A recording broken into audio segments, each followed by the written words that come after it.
Hello, ladies and gentlemen, and welcome to another episode of On the Mic with Metha. I'm joined by my Canadian co-host, Elio, and we have a guest on the show. Caylon Knox has rejoined us. How are you guys doing? Good. I'm good. Elio, Are you joking? What do you mean? That was your intro. That's always been my intro for the last 7 episodes. That was terrible. Can I give this a try? Go ahead. Ladies and gentlemen, boys and girls, on the mic with Metha, welcome you to episode number 10.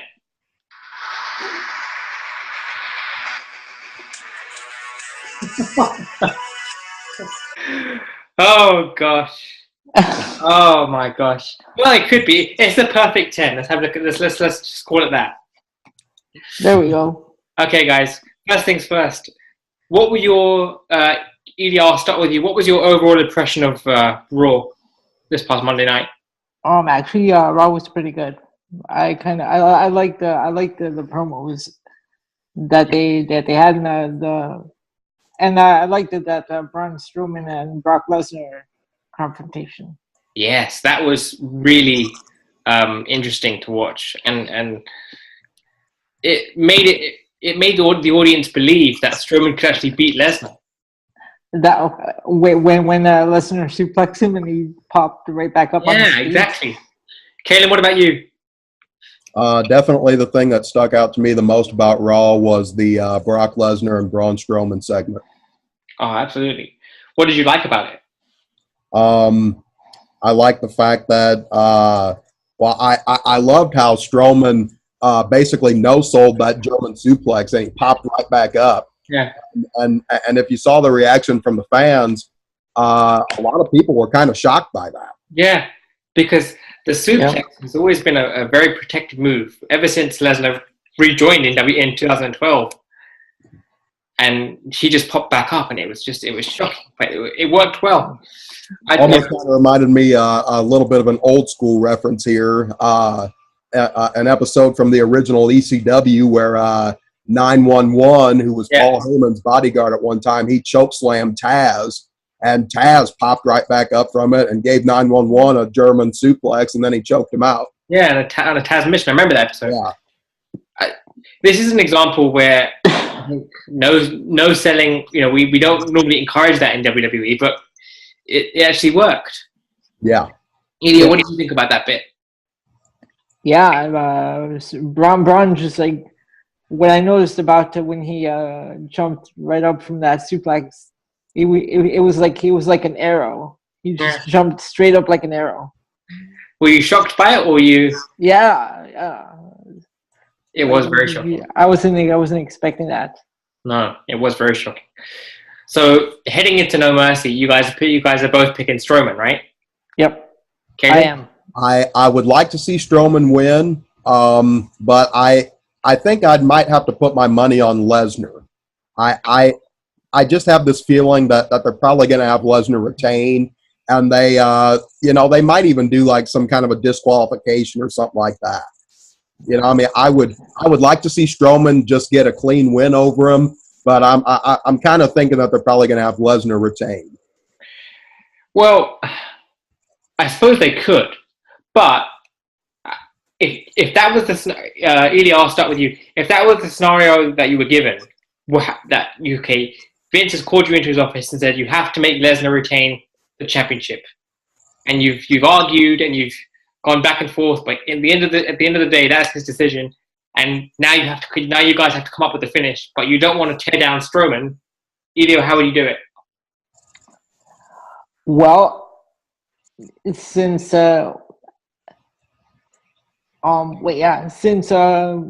seeing what happened with John Cena on Monday night, I probably have Strowman getting frustrated because he can't seem to keep Lesnar down, and then just go crazy and manage to somehow get disqualified. So he gets disqualified himself. Yeah. Interesting. Caylon, what about you? Same question. Whatever happened to the old school time limit draw? You know, I mean, why not go ahead and bring that back? You know, I mean, if they have like a 30-minute time limit or whatever. You know, I mean, just make it where neither one of them can finish the other guy off, and then they go at it for maybe 30 minutes, and it ends in a time limit draw. Yeah, actually, I miss those. When the announcer used to say this match is scheduled for a 30-minute time limit. Yeah. I agree. This idea just popped into my head, and I want to pose this question to you guys, or this statement. What would happen if, for example, we just take Caylon's point, and they say this match has 30 minutes, and all of a sudden they're still wrestling, they're still fighting, they can't put the other away, and we just go off the air, and the announcers, Michael Cole, Michael Cole, Booker T, and Corey Graves say, look, we can't continue this. The match, the show finishes, and obviously they'll get a lot of heat, but people want to see the ending. People crave another match or the ending. What about that? Oh wow, that sounds like an old episode of Raw from '97. They used to do that all the time back then. Caylon? Where they used to go off the air mid-match. Yeah. What about you, Caylon? I think that if nothing else, it gives them a valid excuse to do a rematch at the next pay-per-view. Yeah, because tell me what you guys think, but I don't see this Strowman Lesnar feud just being limited to one match. No. Hope not. Yeah. Because it wouldn't be smart booking. Why would you build Strowman up all this literally since the brand split happened? Why would you build him up to this point and then just tear him down in one match? It wouldn't make much sense. Well, it wouldn't make much sense, but WWE has proven over the years that sometimes they don't make much sense. So,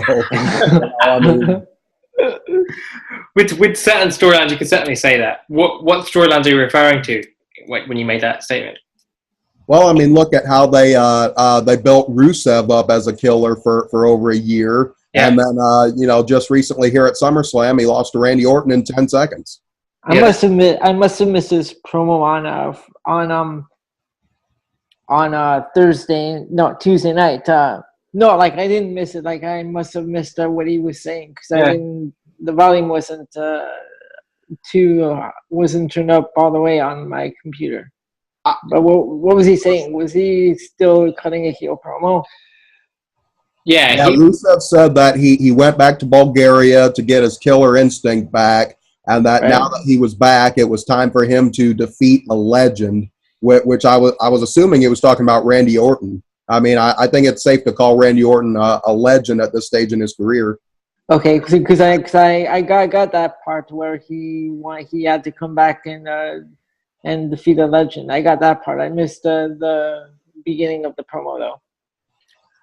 I think with Rusev, there's a lot of errors here. There's no point having a monstrous build like Caylon just said, and literally now he's reduced to being an afterthought on SmackDown, which is very sad. Mm-hmm. And sticking with SmackDown, and I know this is a subject that Elio is a hot topic for him since we discussed last week on the show. Oh my God! Dolph Ziggler. I'm just going to leave this there.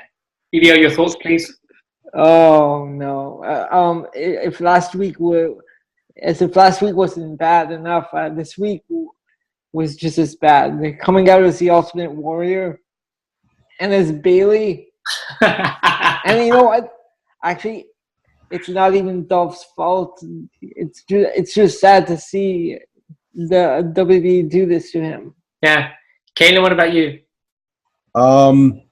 I think it's pointless. I think they're just doing it just to have him go out there and just fill time. I've heard that his contract is set to expire soon, and to be honest with you, if he ends up leaving, I think I'd be okay with that. Yeah. I was thinking of a scenario. This is from something that you said last week. Go on. About when he cashed in 2013. He cashed in on Alberto Del Rio. Yeah. Well, I was thinking, if Ziggler, how's this first scenario? Ziggler's contract's up. Yeah. And Alberto was still in GFW. He still had the title. He issues an open challenge to anyone, and no one seems to come out. Then suddenly music plays, and out comes Ziggler. So you're suggesting that he goes to GFW? Oh no, that was just a scenario I was playing with. Oh, but that I agree with Caylon. Dolph Ziggler's got the decline of Dolph Ziggler's character has got to such a point now where I don't even know what they can do to make his character better on the show. I don't have the answer anymore. Well, that's why I was playing with that scenario. What if he answers Alberto's open challenge in GFW? Yeah. And I want to pick up on a point Caylon just mentioned. Did you say, Caylon, that his contract is up soon? Dolph's? Yeah. Where did you read that? I think it might have been reported by maybe Dave Meltzer and the Wrestling Observer newsletter, maybe. My good friend Dave. I'm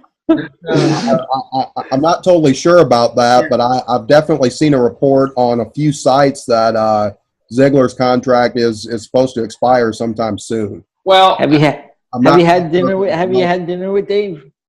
Me? Yeah, he called me a good friend. That's on my wish list. If I had one, that's on my wish list to have dinner with the man. But no, I agree with you, Caylon. I don't think it would serve Dolph any purpose to stay with WWE unless they take him in a different direction. But how many directions can they put him in?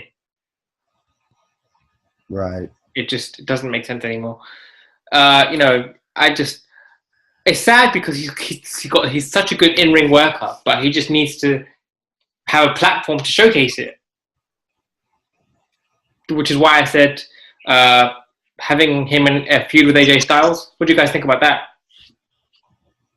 I mean, they could definitely have some great matches, but I mean, I don't really think that anybody would really expect Ziggler to beat Styles for the U.S. title. No, not at all.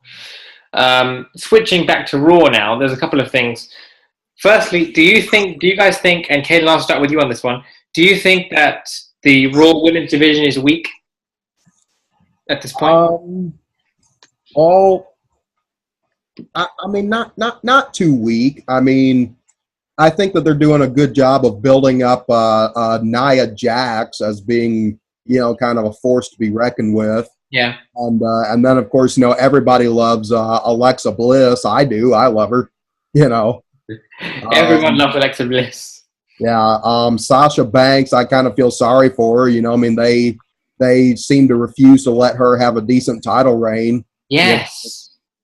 So. Because, and Elio, I'll bring you in a second, but Sasha has had 4 championship reigns now. I believe it's 4, and none of them have lasted more than a month, which is very sad. Am I wrong on that? No, you're right. Yeah, they've lasted. They haven't lasted more than a month, and it's just, I don't know whether they don't know what to do with her or they've lost faith in her. I don't know what it is, but it's very sad. Elio, what do you think about the Raw Women's division? I don't really understand what they're doing with these quick title changes, and they did it again just this past Tuesday night as well. All these title changes. Yeah. They give them like one pay-per-view. Sasha wins the championship. Then on Raw, she loses it again. Then she wins it again. I don't understand what they're doing. She lost it within 8 days. It wasn't even. It was less. It was 8 days. She had that's what I'm saying. Like these quick title changes that they're doing lately. I don't even understand. I don't get it. It's like the thing they had with, and I'll bring up Asuka's main roster debut in a second. The thing they had with Asuka in NXT, the year-long build, the year-long championship reign, actually longer than a year. Some people that I've read on the internet statements and whatnot, they don't like that. But I actually loved the booking of Asuka in NXT, and I think they should do that at some point on the main roster with one of these talents. What do you guys think? I really hope they don't do that with her on the main roster. Insert her into these quick title changes. So you want Asuka to have a quick title? No. I said I hope they don't do that with her. Oh, on the main roster. my apologies. I'm sorry. Yeah. Yeah, I agree with you there. Caylon, what do you think about these quick title changes? I've never been a fan of quick title changes. I've always felt that if you're going to put the title on somebody, let them hold it for a while to, show everybody what they can do as the champion. Yeah. And then there's some people who always seem to have a championship, like the Miz. He's always the Intercontinental Champion. Yeah. The thing is with Miz, I would like to see him promoted, for lack of a better word, to maybe a Universal Championship feud. Am I wrong in saying that, guys?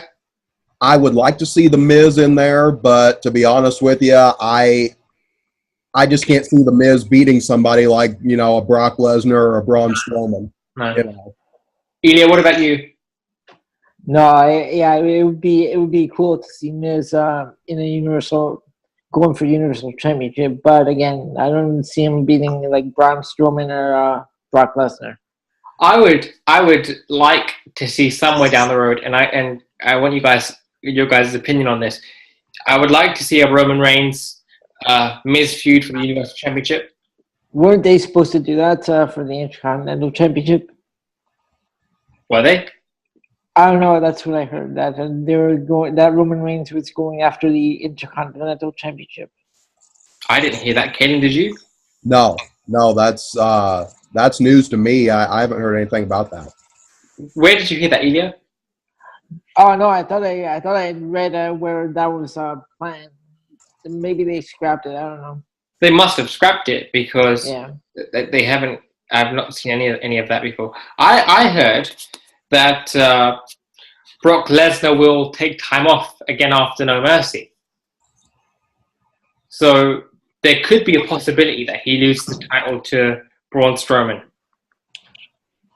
What do you guys think about that? Actually, back to the Miz. Sorry, you guys are missing something. Go ahead. How about that promo on Miz TV? Where he said that Maurice was expecting a child? No. After that, the promo we cut on Enzo. Yeah, I love that. Yeah, I loved that promo. I think Miz has a knack for tapping into real life things. Yep. Within its promos, and it just makes it better. Caylon, what did you think about that promo? Thought it was great, and it got a pretty good reaction from the fans too. Like when the Miz, talked about Enzo getting thrown off the tour bus and getting thrown out of the locker room. Yeah. Because that's exactly what's been reported on the internet, and the Miz, threw it out there. So it reminded me of something that Cass said in his promo the week after he attacked Enzo, when he told Enzo that he never knows when to shut up. Which is true. I mean, yeah, right. I mean, I like Enzo, but you have to. If what's being reported is true, and I've got no reason to doubt it, but if what's being reported is true, Enzo needs to learn that he needs to turn his character off when you're away from the camera. Yep. Don't you think, Caylon? Yeah. Because I mean, like I'm a fan of Enzo. I think he's entertaining. Yeah. I think that Enzo is definitely expendable. If he was to get fired today, I really don't think that too many people would be all that heartbroken over it. And it certainly isn't gonna crush WWE to fire him. So he's expendable. Mm-hmm.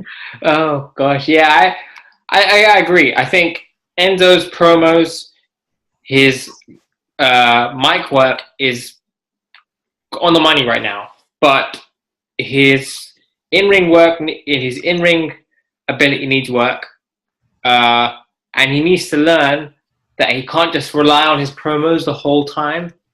Right. He needs to back it up, and he needs to blend the promos in with his character. So we'll see what happens with Enzo. But I love the Miz's ability to take real life scenarios and take them into his character, and I think there should be more of that. Mm-hmm. What do you guys think? Should promos should talent be allowed to express their real life issues or frustrations through their promos? I say absolutely yes, because I mean, really, if you think about it, stuff like that is kind of like the modern version of what they used to call kayfabe. Yeah. So I mean, if they can work a little bit of that real life stuff into their promos, then I mean, it's basically like a modern version of kayfabe. Yeah. In a way. Yeah. What do you think? And it's like they always say, these characters are just an extension of themselves. Right. Because we've seen it with Cena and Roman, Mm-hmm. and I've heard that those promos are scripted, and I hope they're not, but I've heard that they are. Oh. Even so, you can see the angst and you can feel the angst between the two of them. But see, those promos are so good that it would be terrible to think that they were scripted. Exactly. Ken, what do you think about those promos between Cena and Reigns? I mean, I've definitely been a fan of the promos. I mean, if it's true that they're scripted, I think that in a way that's actually kind of good, because it shows that WWE is not so afraid to bring like real life, whatever into the promos. So I hope they're not, but if they are, it works. Whatever they're doing, and I agree with you. Whatever they're doing, it works with that feud, and that's why this is the most interesting I've been in Roman Reigns for a long time. Let's put it this way, Yeah.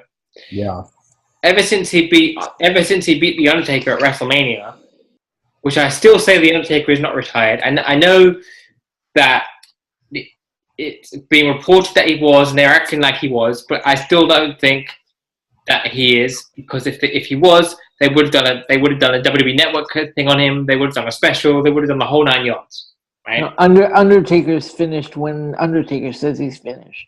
Yeah, right. What do you think about that? Is Undertaker retired or not?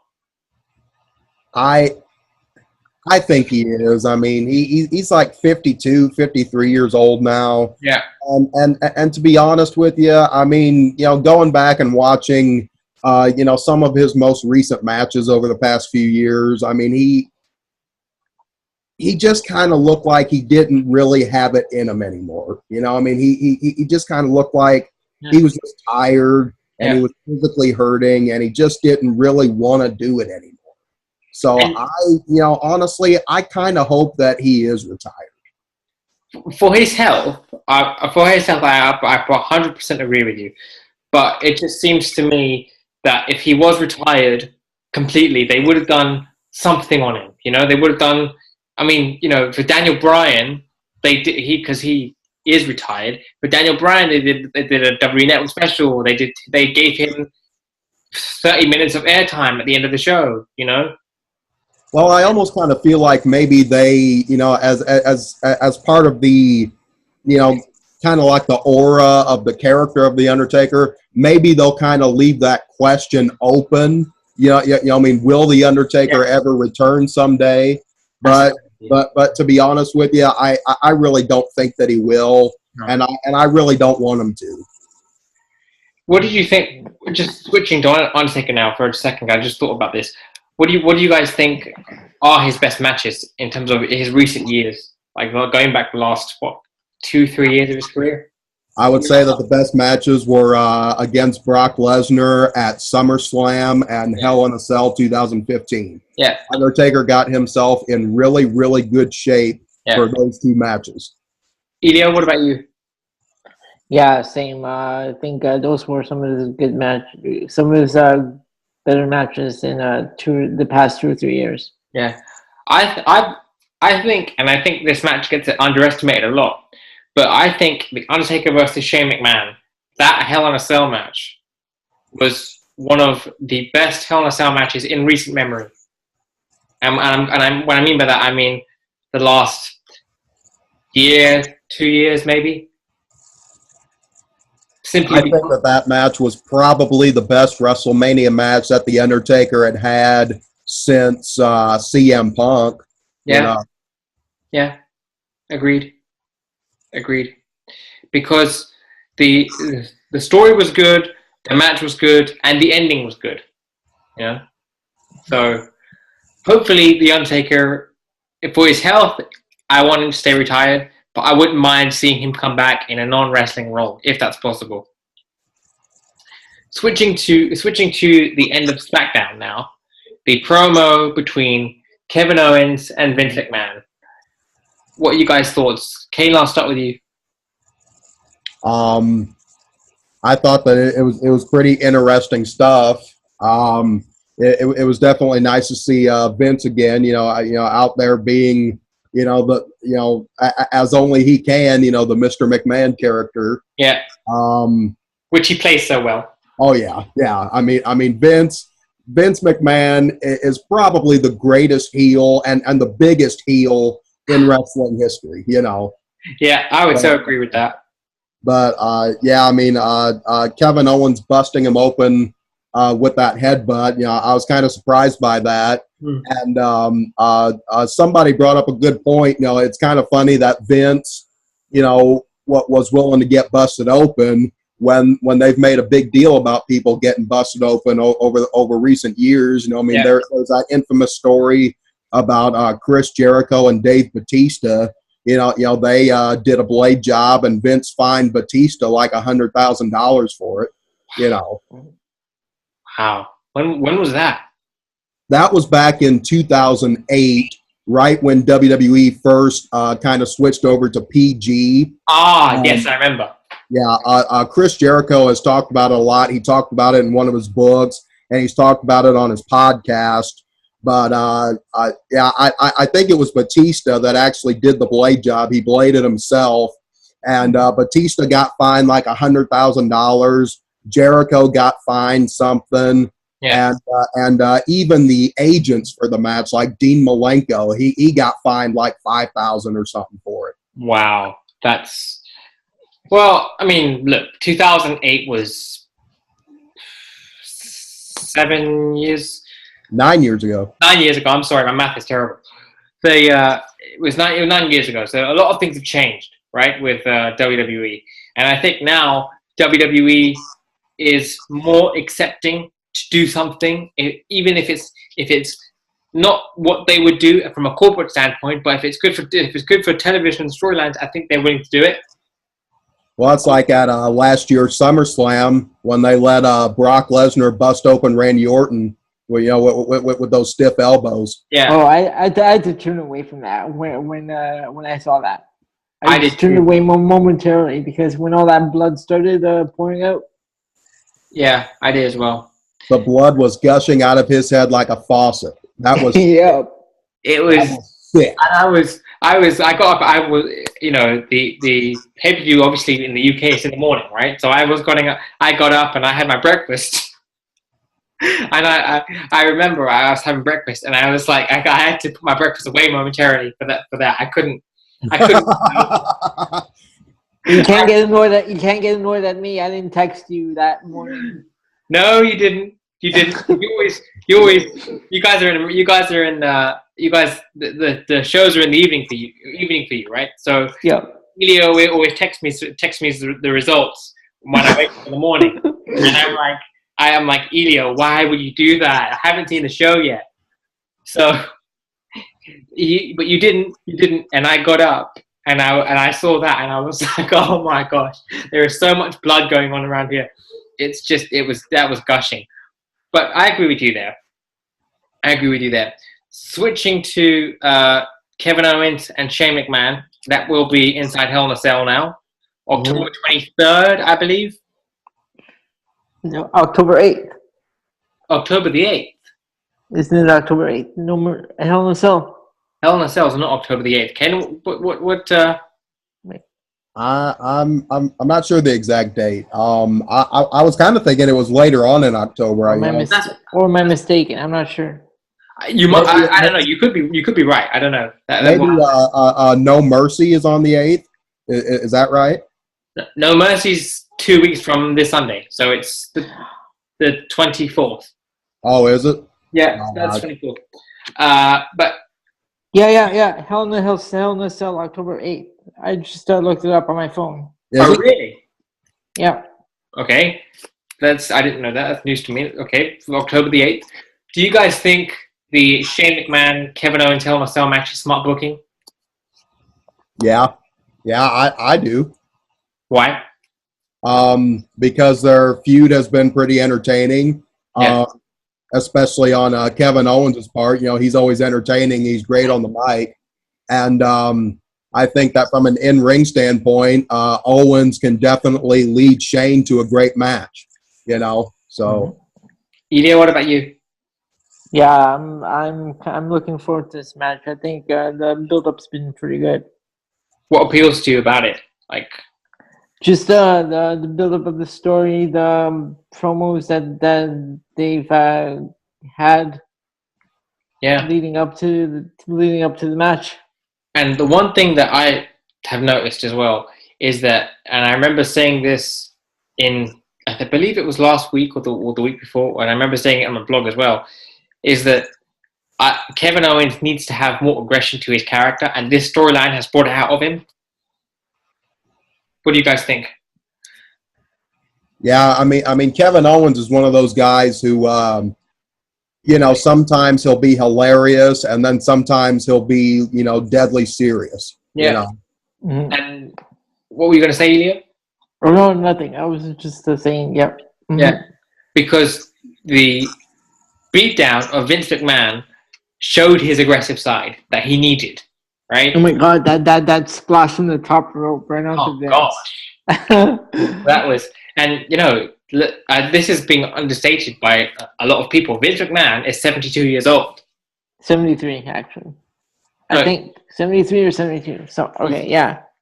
August was because his birthday's the month of his birthday, same month as mine. So his is I think he's 72. It doesn't matter where. It doesn't matter what. Yeah, it doesn't matter. It doesn't matter. But for him to be at his age, to be able to take a bump like that and a series of bumps like that, it's quite commendable.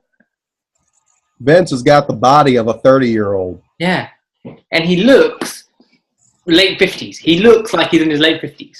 Yeah. And the man is 72 or 3 years old, whatever he is. Yep. But it's and I'm really looking forward to that match. I think. Go on. Oh, go ahead. No, I was going to say I think people have been saying, because I was listening to a podcast on Tuesday nights, and they were talking about this is it really necessary for Vince to take these bumps at his age? But then I was thinking, I don't think he does it because he has to. I think he does it because he wants to. Exactly, and he knows that it'll get Vince McMahon. He knows that it'll get the talent he's working with. He knows it'll get him over, and it did. Mm-hmm. Yeah, it did. Unfortunately, guys, we're running out of time, so I would like to thank Elio as always for helping me out and running the show.